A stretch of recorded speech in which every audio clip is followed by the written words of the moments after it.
You wanted the best.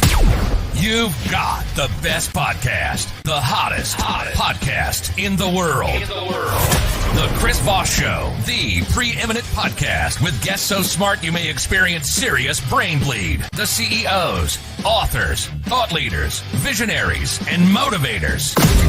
Get ready. Strap yourself in. Keep your hands, arms, and legs inside the vehicle at all times, because you're about to go on a monster education roller coaster with your brain. Now, here's your host, Chris Voss. Hi, folks. It's Voss here from the ChrisVossShow.com, the ChrisVossShow.com. Welcome to the big show, my family and friends. We certainly appreciate you guys coming by.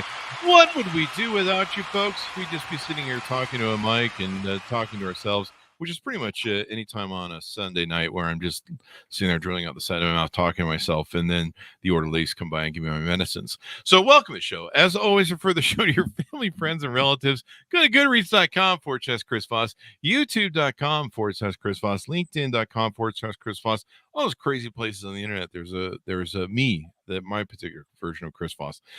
Today we have an amazing author on the show, and gosh darn it, do we always have the smartest authors on the show, the most brilliant people? We've had smart discussions all week. I've learned so much, and I've learned so much that there's a glow to me. And it could be from watching Oppenheimer, the nuclear movie, or it could be just from learning so much. Anyway, she is the author of the newest book that just came out July 18th, 2023. Beastly. Is it a story about me? No, it sounds like everything my ex-girlfriends have called me. No, I'm just kidding. Let's restart that. Beastly.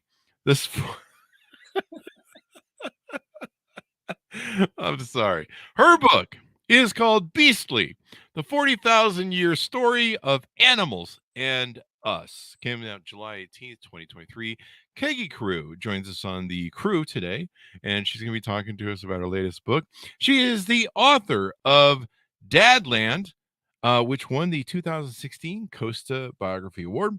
Before writing, her career was in contemporary art. She was born in Gibraltar and lived in West Cork, Barcelona, Texas, Auckland, and London. How'd she get Texas in there? That's weird. She now lives in Wiltshire with her husband, and they have a small nature reserve. Quicksand Tales was published by Canigate in 2019. The tonic for the tortured and cursed Joshua Ferris, according to him. Welcome to the show, Keggie. How are you? I'm very well. Thanks for having me. There you go. And is that a quote from Joshua Ferris, or were you referring to him as a... No, it was a quote. When he read Quicksand Tales, that's what he wrote about. Oh, okay. It's All right. funny. I wasn't sure if you were accusing him of something. No, So welcome to the show. Congratulations. Give us a .com. Where do you want people to find you on the interwebs, please? I'm Keggie Carew, KeggieCarew.co.uk. That's my website. And I'm on Twitter as Keggie C, at Keggie C, and I'm on Instagram. And I'm not very good on Instagram. I've only just started that, but I am on Twitter. So there you go. Easy. I'm easy to find with my name. I'm very easy to find. There you go. And I'm sure people are asking where the name Keggie came from. I was referred to as Keggie in college, but that was because I was the guy who knew how to open up the kegs for the pump. So where does that originate from? Well, it comes from my brother. I blame my brother. I was born in Gibraltar. We had a Spanish nanny. My dad was in the army. They just seemed to, between them, call me Keggie. And I have never been able to get rid of it. So this is the first time I ever heard of a brother naming a thing. Were your parents just lazy and they didn't want to very name lazy. it? Yeah, really lazy. Very, very. Yeah, we had a terrible child. Like at the birth, they're like, doctors, what do you want to name the baby? I don't know. Let that kid choose. The one. Yeah. Well, it could have been worse, I suppose. Then, really. Yes. I mean, it's not bad. I don't mean to imply that, but you could have been named like a 4-letter expletive, and then you would have. You walked around. It rhymes with leggy. There you go. There you go. Well, it's hard to forget then. So you've written your latest book here, Beastly, and evidently it's not about me, from what my ex-girlfriends call me. But tell us about what this story is, the 40,000-year story of animals and us. Yeah, so Beastly is like the 40,000-year story of our changing kinship with the animal world. And so that's with the smallest from the smallest microbe to the largest animal that ever lived. And that's from, literally the cave painters at the birth of human culture to now. And so it travels through it, I explore the relationship through history, science, culture, and the most incredibly inspiring examples of humans that have stepped closely into animal worlds. And so we literally go from cave painters and hunter-gatherers to farming to domestication, from God to science. We go through all sorts of misunderstandings, how language shapes the way we think about animals, all sorts of mistakes that we've made along the way, all sorts of extraordinary discoveries.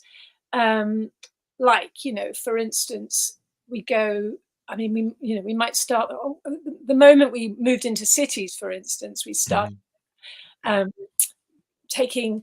breaking the cycle of fertility. And that story goes from sort of Karl Marx on the banks of the Thames, horrified at all the pollution, to herring off to the Chincha Islands and sort of taking all the guano, to commandeering Johnston Atoll and turning the wildlife atoll into a nuclear testing ground. So it's full of fascinating stories, but also revealing stories which tell about our relationship with the animal world. And I mean, basically, it teaches us also about the ecological roles of animals, which is so important, and which, shockingly so many of us don't understand, and how they are really the key to the planet's health, and how basically, if we understood all this, they might save us if we would save them first. So that, in a nutshell. Now, does the book start out with that snake and those two naked people and the apple and stuff? Is that where it all starts? I'm an atheist, so I'm telling a joke. Yeah.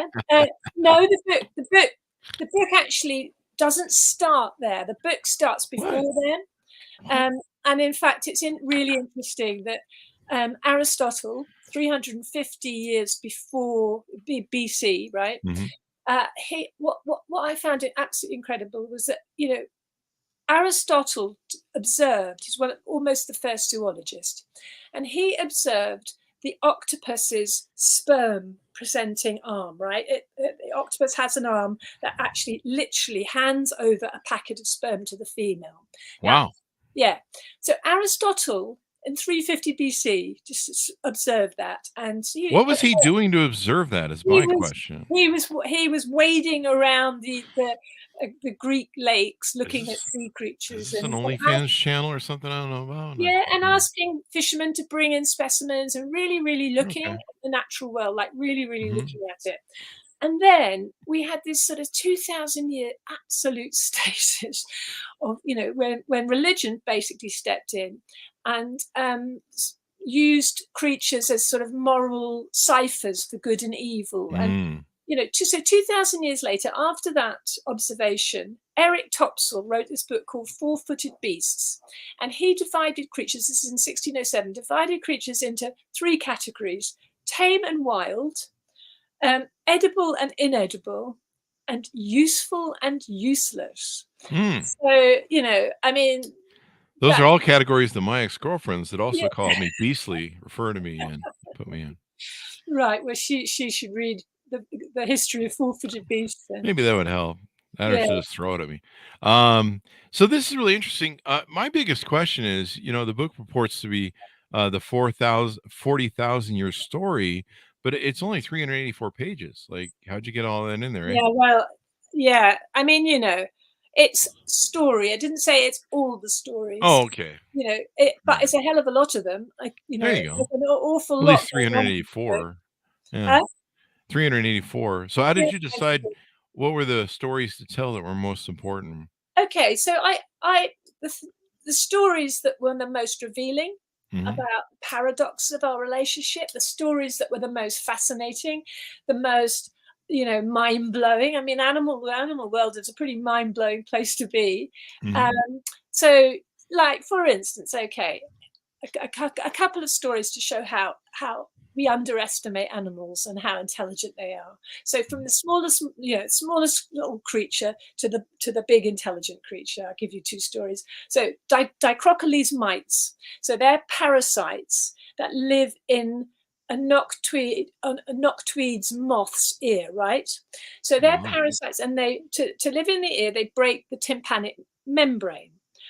But the brilliant, extraordinary thing about these parasites are that they will occupy only one ear of the moth, because if they break both ears, the moth can't hear, and so it can't hear echolocation of the bats. So bats would eat the moth, and that wouldn't be very good for the parasitic mites, right? Wow.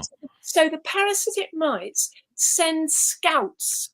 They send scouts to the other ear to bring back any wayfarers. So if any little parasites wander off to the other ear, the Dicroccolys mites bring them back to the other ear, and they never ever infect both ears. That's parasite intelligence, right? You should just get like a megaphone. Hey, don't go over the other ear, eh? Absolutely. I mean, it's just an incredible thing. So that went in the book because I thought that was a very, very interesting thing. Megaphone might be more incredible. Maybe humans could learn a thing or two from these parasites. Yeah, because I think they have small arms too, so it'd be hard to hold it, but it would be neat. Yeah. Yes. And do you talk about how this developed or why this developed? Some of these things developed in that way? What do you mean? How? Well, I do. Yeah. I mean, well, that's evolution. I mean, they're not going to survive. I mean, the incredible thing is that, you, me, that fly buzzing around the studio, the spider in the corner of this old room. Yeah. So we are a 3.8 billion year line of unbroken chain of success. So that's why we exist. So There's still time. Though that incredibly long chain has been refining and refining and refining, and those parasites wouldn't be around if the moth, was flying around without being able to hear the bat's echolocation, so it just wouldn't last. So so I do go into all those things. I do explain how nature functions, and I do use some fantastic stories to explain that, because it completely blew my mind that there are so many brilliantly educated people out there that really haven't a clue about the animal world. And I've seen a few of them. Yeah, but it's worrying, Chris. I mean, it's very worrying because for me, animals are really the key to the planet's health. And in all the talk of climate change and all this the disasters, that we're constantly coming at us in the news every day. Animals just are like a wild world is like an adjunct. It's the adjunct biodiversity, right? So biodiversity is usually just tacked on, and just even the word is a problem. It's like I call it like a soap powder, biodiversity. You can't imagine what that is, and what it is all of life, and all of life. The animals are the maintenance crew to all our living systems. They literally garden the blue and the green planet, and we wiping them out. And we're wiping out our future by doing that. And so it seemed to me that I took it upon myself to inform humanity about the incredible importance of animals for our survival, and also just the extraordinary, mysterious, their mysterious selves. So hopefully we need to start caring about them. We do, because some of those animals taste really good. So I know they do, and that's half the problem. Yeah. We have to do the jokes, and the lettuce is good too. I'm a big fan of lettuce and broccoli and all that stuff too. But evidently that's a living organism as well. But so you bring us back to reminding us that everything's kind of important. We hang in the balance as a planet, as a subsystem or a system of everybody. I eat the cow. I have a dog. It chases the cat. The cat chases the mouse. That sort of thing, basically. Yeah. Yeah, no, I mean, everything is connected, like we are all connected. That's what I was trying to say. Yeah, but more than the fact that your cat chases the dog or the other way around. Mhm. But we are all reliant. All species are reliant on other species, Mhm. and I mean, take the whale. Let's have a look at the biggest animal that ever lived. Mhm. That had an enormous impact on climate, before whaling began, because their numbers were so huge. And each great whale would defecate 50 tons of iron-rich iron on the surface, to fertilize the phytoplankton. And phytoplankton, that takes in at least half the carbon dioxide Oh, and wow. gives half our oxygen.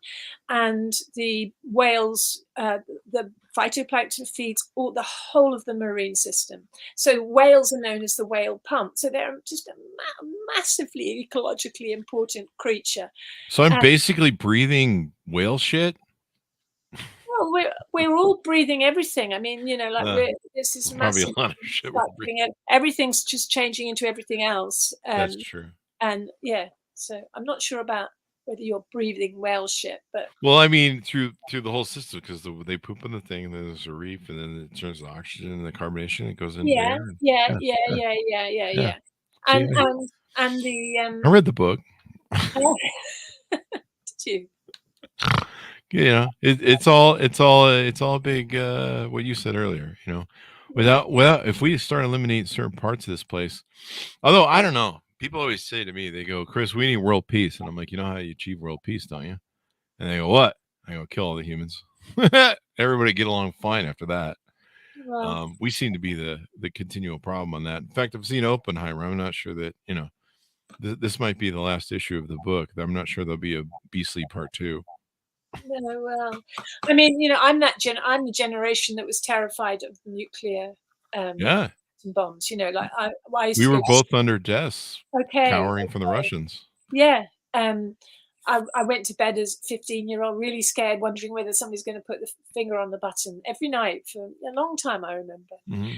But and that's still there. That threat is still there. But it's the threat that we have today is, well, look at the fires, look at the temperature, crazy temperatures going on everywhere. I mean, it's suddenly, as Antonio Guterres said yesterday, it's climate boiling, not climate change. It's climate boiling. So we need to step up, like really, really fast. We're way too slow. We're dawdling. We're going to miss the train, and there's only one train. And it seems like we're kind of behind the train. We've heard for a lot of years about it's going to get bad, and then all of a sudden this year, what is it like? The hottest it's ever been in 122,000 years, 22,000 years, something like that. Yeah. And we are behind the train, so we really, really got to speed up. But there are fantastic. I mean, this is one of the reasons I get really frustrated, about when you listen to the news. And we do have, when we're talking about technology, we are going to need lots of technology, but the technology, there's no technology out there that works at scale. There's proto technology, there's all sorts of technology with that is a bit unreliable, and with its own possible consequences. But we do have habitats that we could restore and reboot, ecological habitats that could just do an enormous amount and at huge scale. And it is frustrating that people forget the absolute importance of the wild world, what it can do. It cleans the water. I mean, if you look at all the aerial shots lately of North America that has been burnt, right, it's completely black. And there are these green ribbons that run through it. Beavers, that's beavers. Beavers sorting the hydrology of the land, recreating it as a sponge and trapping the water. So, there are some fantastic fixes out there. We just have to give, animals need what we need: space, food, shelter, mates, and we need to give it to them. There you go. Yeah. So what's going to happen when Chat GPT and AI replaces humans and animals? What's it going to be like then? Well, maybe better. I don't know. Probably, yeah. Maybe better. I mean, Right. We'd have clean air. It'd be yeah, like during COVID, how the environment cleaned up a little bit in yeah, cities and stuff because no one was driving around. Yeah, yeah. yeah. I mean, it's a bit sort of a beautiful Frankenstein story maybe is just about round the corner. Who knows? I'm surprised it's not here yet, but Yeah. there's still time. So there we go. So what do you hope people come away with on your book? What do you hope that they walk away with going, holy crap? I want people, I really, really want people to understand not only the importance of animals' ecological roles, but their incredible abilities and intelligence, and just to be aware, this happens in small ways and in big ways. We need some big things to happen, but even in small ways. You cut down the bush outside. Well, a whole load of sparrows. Okay, I know sparrows don't live over there, but they live over here, and we nearly lost them. There's Oh, they're, wow. they're really, really very few of them here now. But you chop that bush down, and that's actually not just a view; it's a whole load of creatures' homes. And if we understood animals better, we would think about them better. We would think about them in a much more intelligent way and understand them, and we wouldn't do so much damage as we do. So, I would like us to be a lot more aware of, their importance, understand how nature functions, and just come away with some fabulously interesting stories and just, be amazed. There you go. Well, Yeah. I'm going to go like more animals on Facebook and like their posts so I can support them in that. I don't Thank know if you. that's the proper way to do it. But no, this has been really insightful. And no, it's important that we understand our nature and our balance, right? And, that even though we think we're top dog in the universe, who knows? The aliens could be top dog. And I don't know, the spiders are making inroads. Yeah, I mean, we're definitely not top dog. I mean, we're unlikely to be the ones that survive at the end of this. Cockroaches, rats, maybe, Cockroaches, but yeah. we we we should be careful. We should be really Cockroaches and U.S. House members, from what I understand, in the Congress will survive a nuclear war. yeah. Uh, That's possible. That's so, possible. so there you go. Well, Yeah. it's been wonderful on the show, Keggy, and exciting to see your book get launched. And hopefully, everyone will read it and understand how important this is, because we all need to live together on this planet with the fellow animals. Because if we Yes. don't, like, they Yeah. might eat us. I don't want that. Well, it's the planet's other inhabitants. Like we're not the only ones. There are Yeah. a whole load of other Wait, inhabitants. there's other people there. They are so important. If you don't have a few insects flying around, you're not going to be eating anything. There's going to be no pollinators. Nothing to recycle anything. I mean, we're going to be stuffed. So we should take note. Yeah, there you go. There you go. Yeah. Well, thank you for coming on. Give us your .com so people can find you on the interwebs, please. It's Keggie Carew, KeggieCarew.co.uk. Although if you put in .com, I'm sure that would get you there eventually. Or at Keggie C.